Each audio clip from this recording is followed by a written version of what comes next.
जय हिंद दोस्तों, SV exam मैंट्रा पर वापस स्वागत है। आज के 10 सवाल तुम्हारा दिमाग खोलने वाले हैं। देखते हैं तुम में से कितने लोग आज इस भाई का चैलेंज पूरा कर पाते हैं। वीडियो लाइक करो, सब्सक्राइब करो और बेल आइकॉन जरूर दबाओ। चलो शुरू करते हैं। आ जाओ क्वेश्चन 1 पर। इंडियन पॉलिटी और कॉन्स्टिट्यूशन का एकदम नया फ्रेश सवाल है जो एग्जाम में सीधा फंस सकता है। ध्यान से पढ़ो और बताओ क्या होगा इसका आंसर। भारत में कौन सी नियामक संस्था मुख्य रूप से दूरसंचार क्षेत्र के विनियमन के लिए जिम्मेदार है, जिसमें उपभोक्ता शिकायत निवारण तंत्र भी शामिल हैं? ऑप्शन A है भारतीय प्रतिभूति और विनिमय बोर्ड सेबी। ऑप्शन B है भारतीय reserve bank RBI। Option C है भारतीय दूरसंचार विनियामक प्राधिकरण ट्राई। ऑप्शन D है भारतीय बीमा विनियामक और विकास प्राधिकरण RDI।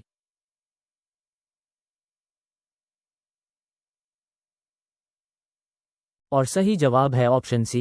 जिसका भी सही हुआ पीठ थपथपा लो अपनी, बहुत सही जा रहे हो। जिनका गलत हुआ लोड मत लो, अभी सीख जाओगे। सही जवाब है भारतीय दूरसंचार विनियामक प्राधिकरण ट्राई। भारतीय दूरसंचार नियामक प्राधिकरण ट्राई भारत में दूरसंचार क्षेत्र के लिए प्राथमिक नियामक निकाय है। सेबी प्रतिभूति बाजार को विनियमित करता है। RBI बैंकिंग और मौद्रिक नीति को विनियमित करता है। IRDA बीमा क्षेत्र को विनियमित करता है। बड़े भाई की टिप, ट्राई की स्थापना 1997 में संसद के एक अधिनियम द्वारा की गई थी। इसका मुख्य उद्देश्य भारत में दूरसंचार सेवाओं और टैरिफों को विनियमित करना है। आ जाओ क्वेश्चन 2 पर। इंडियन पॉलिटी और कॉन्स्टिट्यूशन का एकदम नया फ्रेश सवाल है जो एग्जाम में सीधा फंस सकता है। ध्यान से पढ़ो और बताओ क्या होगा इसका आंसर। भारत में दूरसंचार क्षेत्र को विनियमित करने और दूरसंचार सेवाओं से संबंधित उपभोक्ता शिकायतों के समाधान के लिए मुख्य रूप से कौन सी स्वायत्त सांविधिक निकाय जिम्मेदार है? ऑप्शन A है भारतीय प्रतिभूति और विनिमय बोर्ड सेबी। ऑप्शन B है भारतीय दूरसंचार विनियामक प्राधिकरण ट्राई। ऑप्शन C है भारतीय reserve bank RBI। Option D है भारतीय बीमा विनियामक और विकास प्राधिकरण RDI।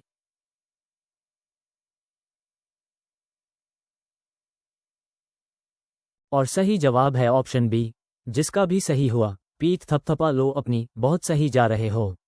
जिनका गलत हुआ लोड मत लो, अभी सीख जाओगे। सही जवाब है भारतीय दूरसंचार विनियामक प्राधिकरण ट्राई। भारतीय दूरसंचार नियामक प्राधिकरण ट्राई भारत में दूरसंचार क्षेत्र के लिए प्राथमिक नियामक निकाय है जो सेवाओं को विनियमित करने और उपभोक्ता शिकायतों को दूर करने के लिए जिम्मेदार है। सेबी प्रतिभूति बाजार को विनियमित करता है। RBI बैंकिंग और मौद्रिक नीति को विनियमित करने वाला केंद्रीय बैंक है। RDI बीमा क्षेत्र को विनियमित करता है। बड़े भाई की टिप, भारत में दूरसंचार सेवाओं और टैरिफ को विनियमित करने के लिए संसद के एक अधिनियम द्वारा 1997 में ट्राई की स्थापना की गई थी। इसका उद्देश्य एक निष्पक्ष और पारदर्शी वातावरण बनाना और उसे बढ़ावा देना है जो दूरसंचार क्षेत्र के विकास को सुविधाजनक बनाता है। आ जाओ क्वेश्चन 3 पर। इकोनॉमी और फाइनेंस का एकदम नया फ्रेश सवाल है जो एग्जाम में सीधा फंस सकता है। ध्यान से पढ़ो और बताओ क्या होगा इसका आंसर। वर्तमान केंद्रीय वाणिज्य और उद्योग मंत्री कौन है?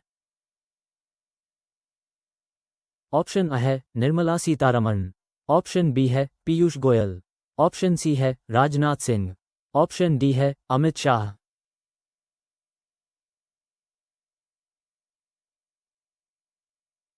और सही जवाब है ऑप्शन B। जिसका भी सही हुआ पीठ थपथपा लो अपनी, बहुत सही जा रहे हो। जिनका गलत हुआ लोड मत लो, अभी सीख जाओगे। सही जवाब है पीयूष गोयल। पीयूष गोयल वर्तमान में केंद्रीय वाणिज्य और उद्योग मंत्री का पदभार संभाल रही हैं। निर्मला सीतारमण केंद्रीय वित्त मंत्री हैं। राजनाथ सिंह केंद्रीय रक्षा मंत्री हैं। अमित शाह केंद्रीय गृह मंत्री हैं। बड़े भाई की टिप, वाणिज्य और उद्योग मंत्रालय विदेश व्यापार नीति तैयार करने और लागू करने और भारत में विदेशी निवेश को बढ़ावा देने के लिए जिम्मेदार है। प्रत्यक्ष विदेशी निवेश FDI निवेशक के आत्मविश्वास का एक प्रमुख संकेतक है और आर्थिक विकास में महत्वपूर्ण योगदान देता है। आ जाओ क्वेश्चन 4 पर। इकोनॉमी और फाइनेंस का एकदम नया फ्रेश सवाल है जो एग्जाम में सीधा फंस सकता है। ध्यान से पढ़ो और बताओ क्या होगा इसका आंसर। वर्तमान में सर्बानंद सोनोवाल निम्नलिखित में से किस केंद्रीय मंत्रालय के विभाग के प्रभारी हैं? ऑप्शन A है सड़क परिवहन और राजमार्ग मंत्रालय। ऑप्शन B है पत्तन, पोत परिवहन और जलमार्ग मंत्रालय। ऑप्शन सी है नागरिक उड्डयन मंत्रालय। ऑप्शन डी है रेल मंत्रालय।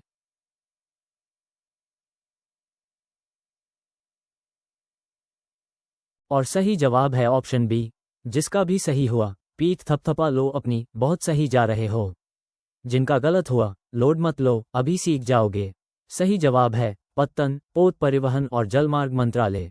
सर्बानंद सोनोवाल वर्तमान में केंद्रीय पत्तन, पोत परिवहन और जलमार्ग मंत्री हैं। नितिन गडकरी के पास सड़क परिवहन और राजमार्ग मंत्रालय है। ज्योतिरादित्य सिंधिया केंद्रीय नागरिक उड्डयन मंत्री हैं।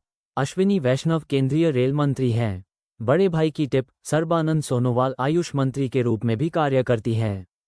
पत्तन, पोत परिवहन और जलमार्ग मंत्रालय भारत में पत्तन, पोत परिवहन और अंतर्देशीय जलमार्गों के विकास और विनियमन के लिए जिम्मेदार है।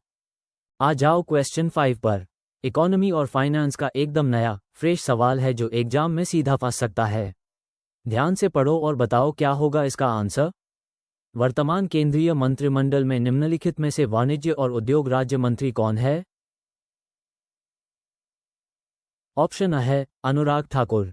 ऑप्शन बी है जितिन प्रसाद। ऑप्शन सी है हरदीप सिंह पुरी। ऑप्शन डी है किरेन रिजिजू।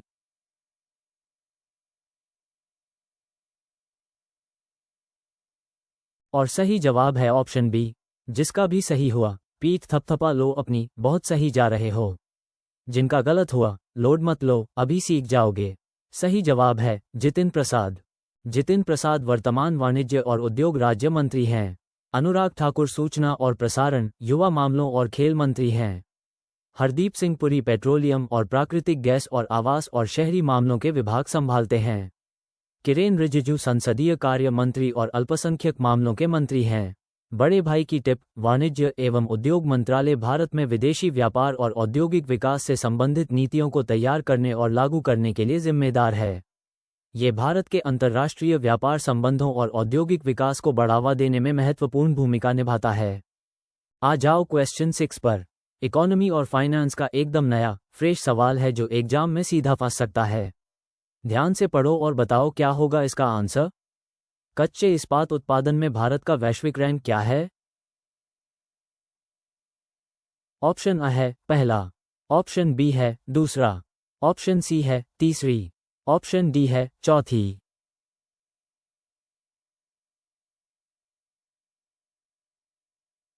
और सही जवाब है ऑप्शन बी, जिसका भी सही हुआ। पीठ थपथपा लो अपनी, बहुत सही जा रहे हो।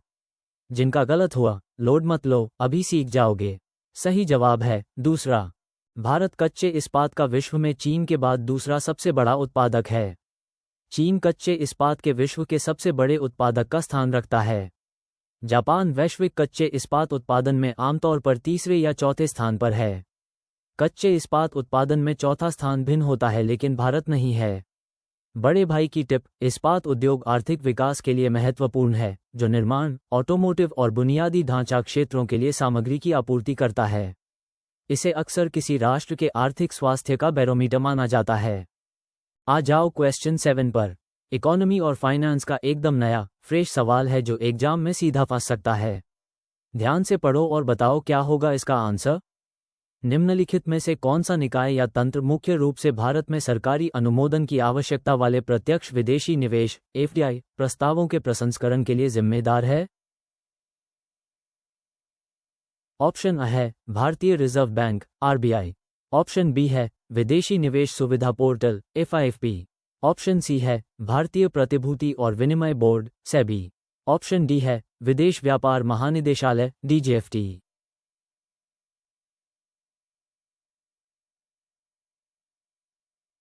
और सही जवाब है ऑप्शन बी, जिसका भी सही हुआ। पीठ थपथपा लो अपनी, बहुत सही जा रहे हो। जिनका गलत हुआ, लोड मत लो, अभी सीख जाओगे। सही जवाब है विदेशी निवेश सुविधा पोर्टल (FIFP). विदेशी निवेश सुविधा portal foreign investment facilitation portal (FIFP) उद्योग एवं आंतरिक व्यापार संवर्धन विभाग department for promotion of industry and internal trade (DPIIT) के अंतर्गत निवेशकों के लिए FDI प्रस्तावों को सुगम बनाने हेतु एकल बिंदु इंटरफेस है, जिसके लिए सरकार की मंजूरी की आवश्यकता होती है। भारतीय reserve bank (reserve bank of India) RBI पूंजी खाता लेन देन को नियंत्रित करता है, लेकिन एफडीआई प्रस्तावों के लिए प्राथमिक अनुमोदन निकाय नहीं है। भारतीय प्रतिभूति और विनिमय board, securities and exchange board of India, SEBI, भारतीय प्रतिभूति बाजार को नियंत्रित करता है। विदेश व्यापार महानिदेशालय, directorate general of foreign trade, DGFT, विदेशी व्यापार नीति और कार्यान्वयन के लिए जिम्मेदार है। बड़े भाई की टिप: प्रत्यक्ष विदेशी निवेश एफडीआई किसी राष्ट्र के आर्थिक विकास के लिए महत्वपूर्ण है, जो पूंजी, प्रौद्योगिकी लाता है और रोजगार के अवसर पैदा करता है। भारत सरकार लगातार अपनी एफडीआई नीति की समीक्षा और अद्यतन करती है ताकि कारोबार करने में आसानी बढ़ सके और अधिक वैश्विक निवेश आकर्षित हो सके। आ जाओ क्वेश्चन 8 पर। इकोनॉमी और फाइनेंस का एकदम नया, फ्रेश सवाल है जो एग्जाम में सीधा फंस सकता है। ध्यान से पढ़ो और बताओ क्या होगा इसका आंसर। भारत सरकार का कौन सा प्रमुख कार्यक्रम भारत के तटरेखा और जलमार्गों के इष्टतम उपयोग के माध्यम से लॉजिस्टिक्स दक्षता और आर्थिक विकास को बढ़ावा देने के लिए बंदरगाह आधारित विकास का लक्ष्य रखता है?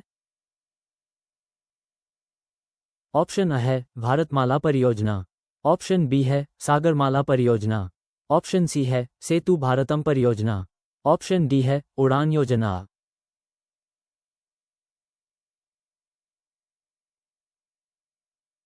और सही जवाब है ऑप्शन बी, जिसका भी सही हुआ पीठ थपथपा लो अपनी, बहुत सही जा रहे हो।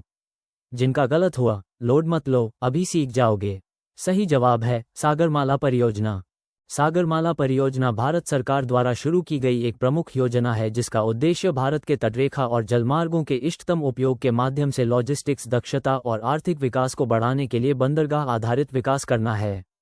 भारतमाला परियोजना राष्ट्रीय राजमार्गों और सड़क नेटवर्क को विकसित करने पर केंद्रित है। सेतु भारतम परियोजना का उद्देश्य सभी राष्ट्रीय राजमार्गों को रेलवे संपार से मुक्त करना है। उड़ान योजना क्षेत्रीय हवाई संपर्क को बढ़ाती है और हवाई यात्रा को किफायती बनाती है। बड़े भाई की टिप: पत्तन, पोत परिवहन और जलमार्ग मंत्रालय भारत में पत्तन, पोत परिवहन और अंतर्देशीय जलमार्गों से संबंधित नीतियों और कार्यक्रमों के निर्माण और कार्यान्वयन के लिए जिम्मेदार है। भारत में 7,500 किलोमीटर से अधिक की तटरेखा और 13 प्रमुख पत्तन हैं, जो इसके अंतर्राष्ट्रीय व्यापार और आर्थिक विकास के लिए महत्वपूर्ण हैं। आ जाओ क्वेश्चन 9 पर। इकोनॉमी और फाइनेंस का एकदम नया, फ्रेश सवाल है जो एग्जाम में सीधा फंस सकता है। ध्यान से पढ़ो और बताओ क्या होगा इसका आंसर। वर्तमान में भारत सरकार में केंद्रीय वाणिज्य और उद्योग मंत्री के रूप में कौन कार्यरत हैं? ऑप्शन अ है निर्मला सीतारमण, ऑप्शन बी है पीयूष गोयल, ऑप्शन सी है नितिन गडकरी, ऑप्शन डी है अमित शाह।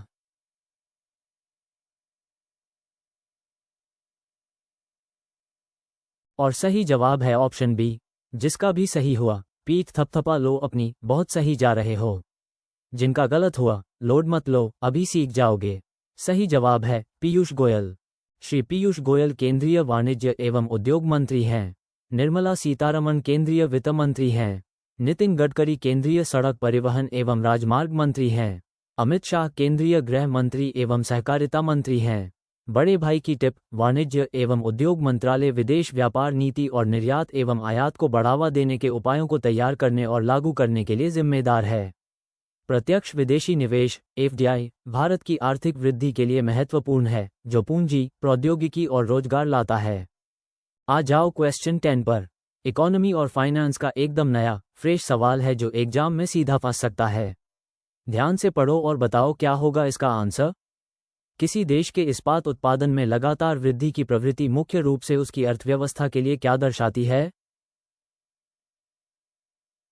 ऑप्शन अ है जीडीपी में सेवा क्षेत्र के योगदान में गिरावट, ऑप्शन बी है विनिर्माण क्षेत्र और समग्र आर्थिक स्वास्थ्य में एक सकारात्मक रुझान, ऑप्शन सी है कृषि निर्यात पर देश की निर्भरता में वृद्धि, ऑप्शन डी है प्रत्यक्ष विदेशी निवेश एफडीआई के अंतर्वाह में कमी।